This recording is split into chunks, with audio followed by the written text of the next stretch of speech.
Hello everyone, आप सभी का स्वागत है। इस वीडियो में हम बात करेंगे अंतिम प्रहार लेखपाल 7994 जो वैकेंसी है उसका एग्जाम हमारा 21 मई को प्रस्तावित है। आपकी एग्जाम सिटी भी ओपन हो चुकी है। अब लास्ट के एक वीक में हमें क्या अपनाना है और एग्जाम वाले दिन हमें कौन सी वे मिस्टेक सिली मिस्टेक से बचना है जिससे कि हम अपने 4 से 5 मार्क्स प्लस कर सके।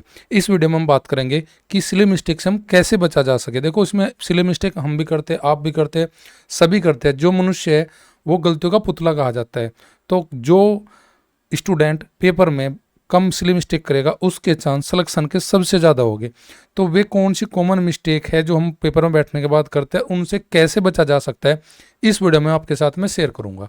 तो देखिए, सबसे पहले हम बात करेंगे कि भाई जिनका स्कोर कम आ रहा है, मॉक टेस्ट जो लगा रहे हैं उनका स्कोर कम है, काफ़ी पढ़ रहे हैं पर लेकिन मॉक टेस्ट देने के बाद भी स्कोर हमारा कितना आता है भाई, 60 आता है, किसी का 65 आता है, किसी का 70 आता है, किसी का 70 आता है या 75 आता है। अब इनमें हम सभी प्रयास करेंगे भाई कुछ प्लस ऐड करा जाए, उसमें कुछ प्लस ऐड किया जाए। तो देखो, अब जितना पढ़ लिया, पढ़ने का तो रोल अब खत्म होगा। यानी कि पढ़ाई तो अब इतना ज़्यादा मैटर नहीं करने की जितना स्कोर आपका अब आ रहा है। अब एक हफ्ते में कोई जादू नहीं होने का। बस हाँ, एक टेक्निकलिटी अगर आप थोड़ी सुधार लोगे, टेक्निकल चीज़ें, तो शायद हो सकता है कि आप अच्छा कर ले जाए पेपर में। कि टेक्निकली क्या मतलब आपको अपना आपको खुद को कैसे मैनेज करोगे एक हफ्ते, और एग्जाम वाले दिन कितना कम प्रेशर आप लोगे, ये भी मैटर करेगा। तो यहाँ से मैं 4 से 5 मार्क्स हम कैसे बढ़ा सकते हैं, अपनी पढ़ाई से नहीं, अपनी बुद्धिमत्ता कुशलता से बढ़ा सकते हैं अगर हम ये सिली मिस्टेक ना करें। तो कौन सी सिली मिस्टेक अक्सर सभी स्टूडेंट, सभी जो कॉम्पिटिटिव होता है एग्जाम में बैठने के बाद करता है, आपको वे मिस्टेक नहीं दोहरानी। अगर आप वे मिस्टेक नहीं दोहराते तो मैं डैम श्योर कह सकता हूँ कि आप ज़्यादा नहीं 3 से 4 नंबर डेफिनेटली 100 के 100% आप बढ़ा दोगे। 3 से 4 नंबर अगर ये सिली मिस्टेक आपने कंट्रोल कर ली अपनी। देखो, मोस्ट ऑफ सबसे पहले बात करते हैं कि मोस्ट ऑफ क्या होता है। जैसे हमारे ऑप्शन, जैसे सपोज करो हमने कोई क्वेश्चन, जैसे क्वेश्चन नंबर 14 है, उसके हमारे पास 4 ऑप्शन दिए। हमने जब पेपर में पढ़ रहा क्वेश्चन तो टिक मारा ए, पर लेकिन जब फिल करने गए बबल, भाई हमने ए मारा, कब फिल कर दिया हमने क्या ऑप्शन दूसरा। पेपर में निकलने के बाद बाहर चेक करा कि भाई उसका तो आंसर ठीक था, पेपर में हमने टिक किया था ऑप्शन ए, पर लेकिन हमने जब बबल भरा, बबल हमने भर दिया 14 के लिए क्या 2। तो भैया मैं आपसे कहता हूँ कि जो भी आपने सबसे पहले फर्स्ट टाइम जो आपके माइंड में क्वेश्चन आता है वो ही क्वेश्चन 99% ठीक होता है। अगर आप चेंज करते हो ना, तो अगर आप चेंज करते हो तो वहाँ से आपके क्वेश्चन, अगर आपने 10% पे राइट ऑप्शन टिक किया है पहले अटेम्प्ट, पहले साइट में, अगर आप 10 में से आपने 10 के 10 आंसर चेंज करे तो हो सकता है कि उनमें से 7-8% आपके गलत हो जाए और जो क्वेश्चन पहले चूज किए थे वे ठीक हो जाए। यानी कि आप ये लालच छोड़ दीजिए। जो आपने पहले फर्स्ट टाइम जो भी आपके माइंड में आ रहा, फर्स्ट टाइम आपके माइंड में जो भी फर्स्ट टाइम जो भी आंसर आ रहा, बस उसी को फाइनल रखे। बबल भरते टाइम उसको चेंज ना करें, नहीं तो आपके 3 से 4 क्वेश्चन यहाँ भी गलत हो जाएंगे आपके। अब बात करते हैं हम दूसरी, भाई प्रश्नों को सही से न पढ़ना भी एक बहुत बड़ी गलती है।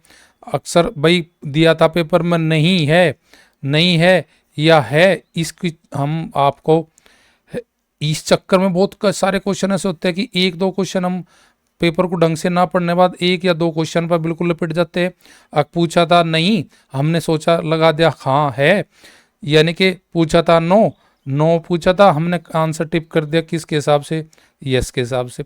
तो भाई इसको भी आपको ध्यान देना कि 1-2 क्वेश्चन हम ऐसे भी गलत करते हैं जो क्वेश्चन को सही नहीं पढ़ते। सही नहीं पढ़ने के बाद जहाँ नहीं दिया है क्वेश्चन को पढ़ते आप तुरंत उसको गोला कर लीजिए। आपको समझे कि इसमें नहीं देना हमें कि कौन सा नहीं है। जैसे एक प्रश्न था, मैं पढ़ के बताता हूँ। फॉर एग्जाम्पल, भारत की खोज किसके द्वारा, हम पढ़ते हैं भारत की खोज किसके द्वारा की गई, पर लेकिन क्वेश्चन था भारत की खोज किसके द्वारा लिखी गई।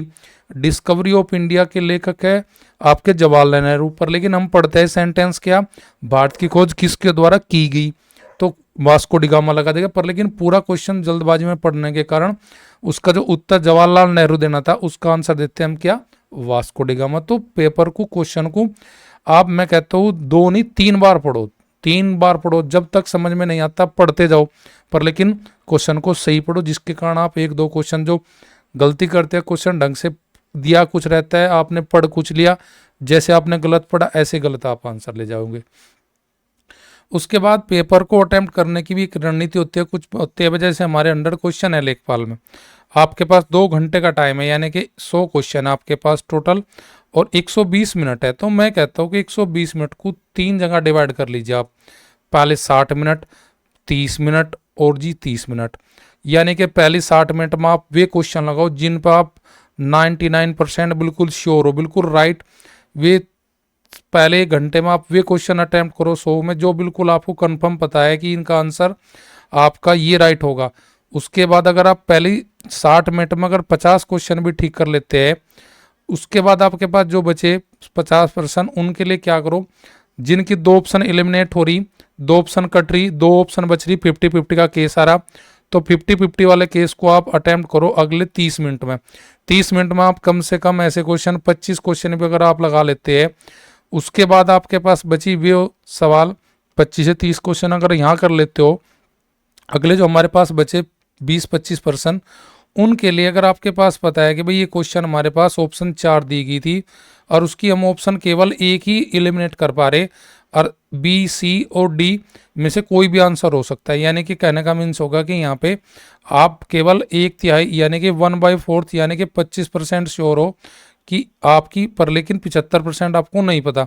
तो वहाँ पे आपको क्या करना है, लॉजिकली गैस आपको लगाना है। लॉजिकली गैस का मीन्स आप थोड़ा अपने दिमाग पर डालो कि भाई ये कौन सा आंसर इनमें से ऑप्शन में बिल्कुल नहीं हो सकता।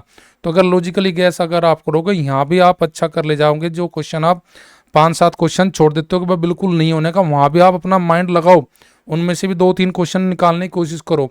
तो अगर आप ऐसे चलते जाओगे, करते जाओगे, तो आप पेपर को भी बहुत अच्छा, यानी कि अगर आपकी पेपर को अटेम्प्ट करने की सही रणनीति है, सही रणनीति है, तो मैं कह सकता हूँ कि वहाँ भी आप अपने नाम मार्क्स बढ़ा सकते हो, बिल्कुल बढ़ा सकते हो। अगर आपकी रणनीति ठीक है पेपर अटेम्प्ट करने की, तो पेपर को लगभग 3 राउंड में आप खत्म करो। पहले राउंड में अगर क्वेश्चन करते हैं अटेम्प्ट पूरा पेपर को, उसमें मिस्टेक होने की ज़्यादा चांसेस रहते हैं।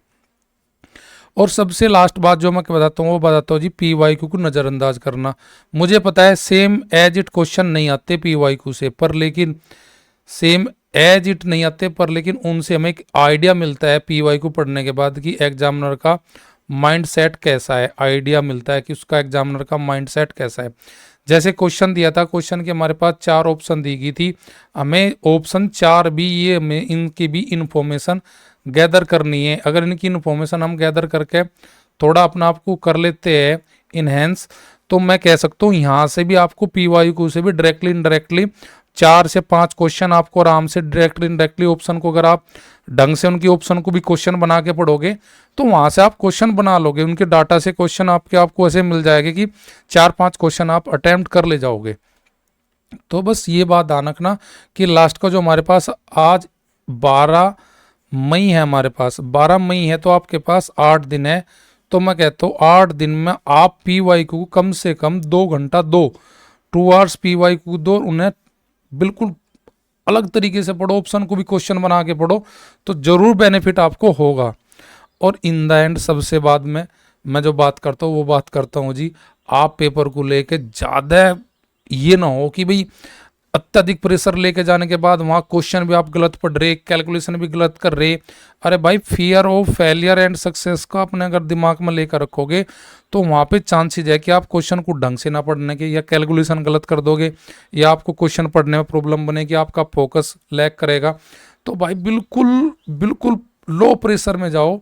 बिल्कुल लो प्रेशर में अगर जाओगे तो आपको वहाँ पे आपका माइंड अच्छा काम करेगा, क्योंकि ह्यूमन बीइंग क्या होता है कि अगर अत्यधिक प्रेशर में अगर काम करता है तो उसकी इफिशियंसी घट जाती है, उसका IQ लेवल भी घट जाता है।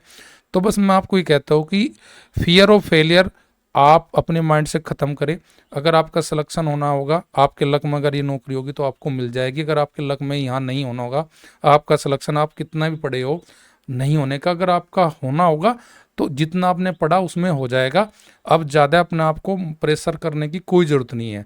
बस इस वीडियो में इतना ही मैं आपको बताना चाह रहा था कि आपको वे कौन से आप सिली मिस्टेक से बचने की क्या तरीके अपनाएं, ताकि आप 4-5 क्वेश्चन आप आराम से बढ़ा ले अपने।